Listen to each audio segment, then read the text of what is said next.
কিছু ঘটেছে কিনা বিষয় আশেপাশে এরকম ঘটনা ঘটেছে।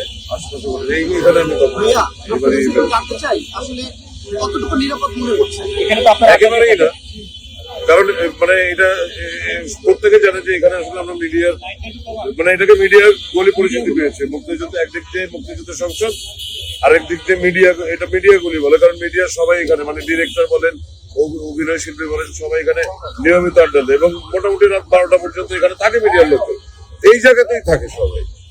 একদম সুনির্দিষ্ট ভাবে এখানে পড়া মানে তো বোঝাই যাচ্ছে যে আমাদের আসলে আমরা নিরাপত্তাহীন।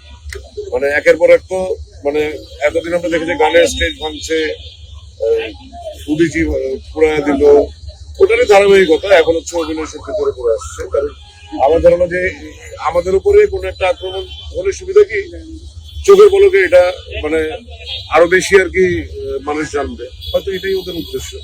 তবে আমরা একেবারেই নিরাপত্তাহীনতার মুক্ত আছি।